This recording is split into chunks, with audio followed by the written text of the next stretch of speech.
Hello detectives and welcome to my video for October. This month has already been so exciting and fast-paced. I started off the first week of October with my Top Marks for Murder schools tour, where I visited 10 schools in 5 days to talk about my books and Top Marks for Murder in particular. If you were one of the lucky schools that got me to visit, I really hope you enjoyed yourself. I hope you enjoyed yourself as much as I did. I love coming to talk to schools. I can't do it as much as I would like, otherwise I wouldn't get the chance to write my next book.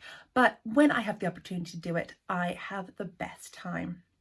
Then I went to visit Cheltenham Festival, where I got to speak about my books, but I was also a guest curator, somebody who chooses other authors to do events. I asked to give an event with Sharna Jackson, the author of the Highrise Mystery, which I completely love, and I also curated an event called Mysterious Places with 4 of my favourite mystery writers. Polly Ho Yen, Dave Shelton, Dominique Valente and Catherine Woodfine all talked about their books, what makes a great mystery, and they asked the audience to vote on their very favourite mystery story. On the Sunday, I went to Bath, where I spoke about Top Marks for Murder again. I love going to Bath. It's such a fantastic audience every time, and I really had a great time. Because I'm so busy this month, I haven't really had the chance to read much outside of what I need to do for work. I'm doing lots of events with lots of fantastic authors. And so what I thought I would do was share their latest books with you and talk about how much I love their work, because I really do. It is such a privilege to be a children's author and do events with some of your very favourite writers. The first book I've chosen this month is Sibeal Pounder and Eva Ibbotson's Beyond Platform 13. Now, as usual, and as most of these books this month, this is just a proof copy. This is not what the finished book is going to look like. It will be illustrated by Beatriz Castro and will be very bright and lovely. But if you look for the title Beyond Platform 13 and the authors Sibeal Pounder and Eva Ibbotson, you will not go far wrong. A few years ago, I wrote a book called The Guggenheim Mystery from an idea and characters by Siobhan Dowd.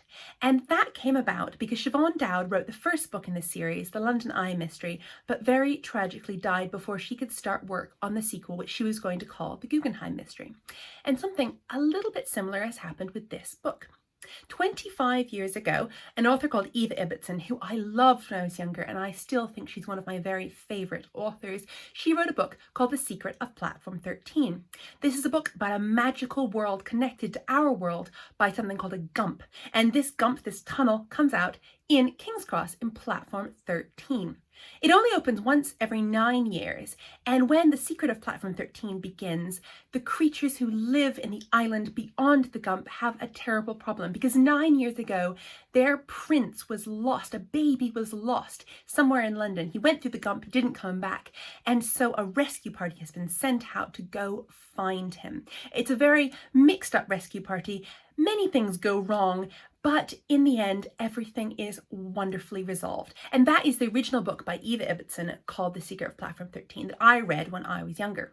Eva Ibbotson very tragically died a few years ago, but this year, which is 25 years since that first story was published, this story has now been carried on by an author called Sibeal Pounder.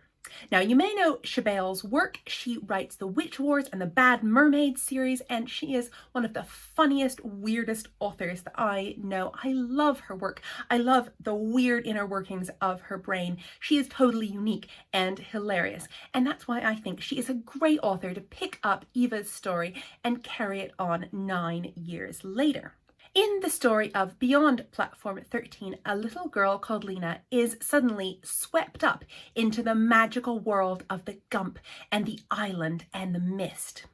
Lena is a little girl who believes in magic, and she longs to see magical creatures and magical worlds.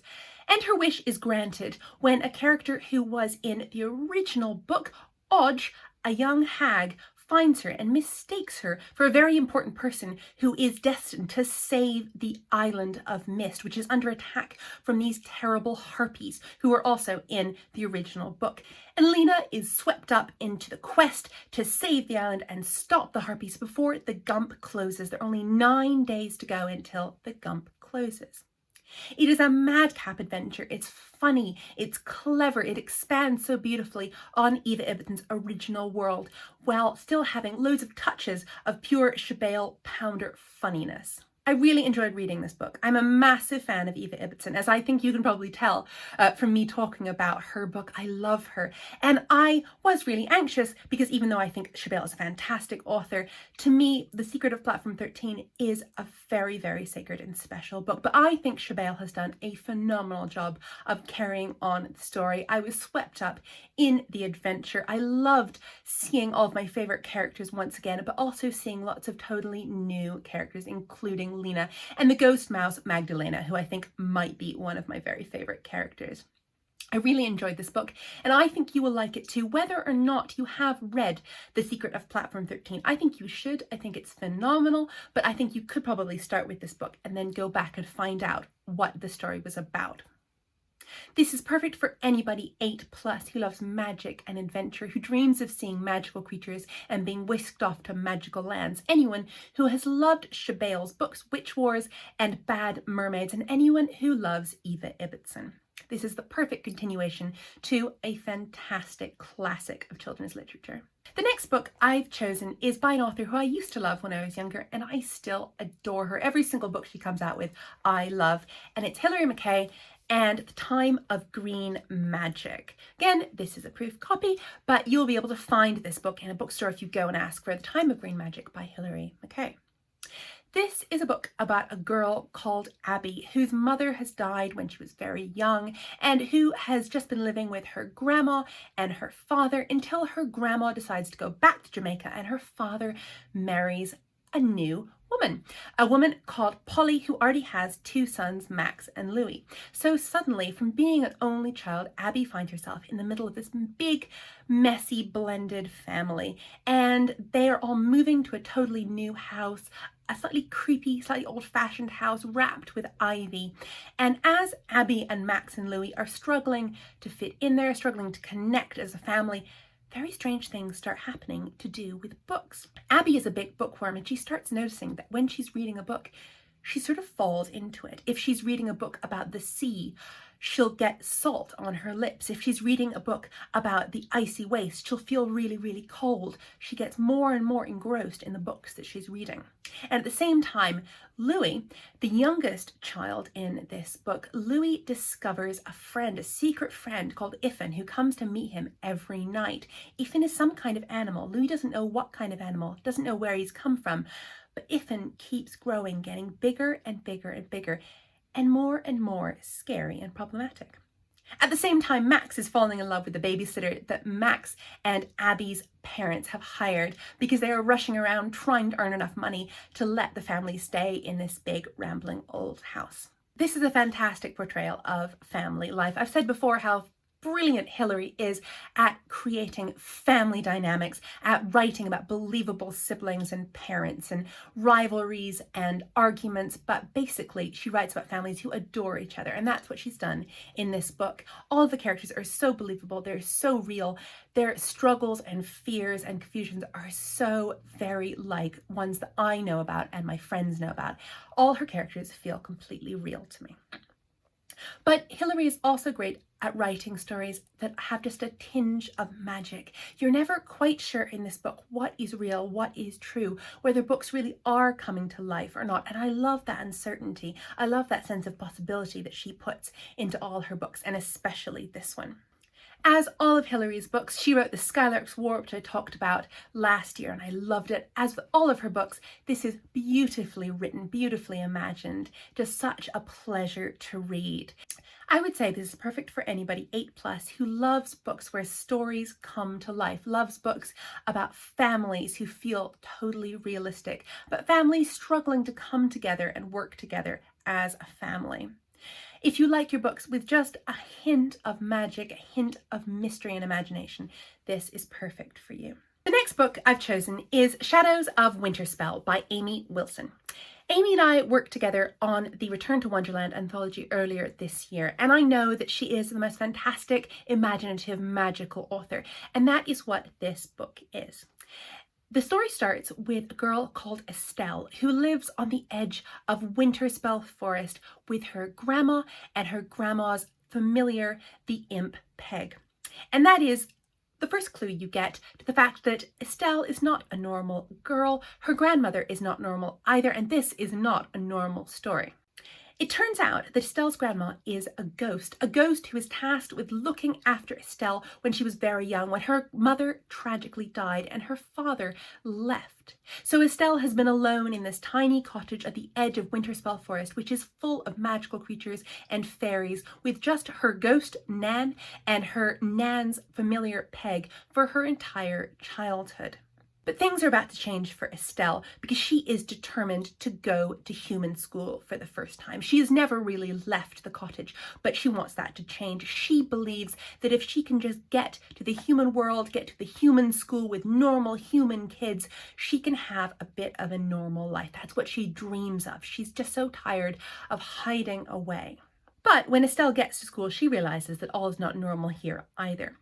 Winterspell has infiltrated the school. A lot of the kids who are at the school are not as human as they seem. They're not as unmagical as they seem. Actually, there's something very secret going on in the school that is full of fairy magic. And Estelle finds herself not moving away from Winterspell's magic, but being more and more drawn into it, drawn into its history and its politics and its magic. And she realizes that she has a very important part to play in the future of Winterspell and in breaking the terrible curse that is over Winterspell that's making all of the fairy creatures who live in it miserable and frightened and afraid. This is such a magical book. I love books where magic fills every single page, where even the normal world that the main character longs to go to isn't normal at all. And I think this is just a fantastic idea, and it's really beautifully executed. I think you'll love it if you love books about magical schools like Harry Potter or Jessica Townsend's Nevermore.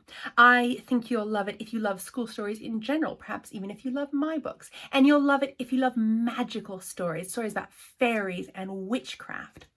I would say this is perfect for anyone 8+ who loves their stories with a lot of magic and adventure in them. And the last book I'm going to talk about today is one that I've actually talked about before, but I'm bringing it up again, partly because I had an event with its author this month, but also because I think it's just so fantastic. And it is Highrise Mystery by Sharna Jackson, a book that, of course, I edited, I worked on, I have a quote on the cover for, and a book that I have recently read the first draft of the sequel to, which is very exciting. That will be coming out next year, but I know what's coming next for Sharna and for her characters Nick and Norva, and I am just so excited to share that with you.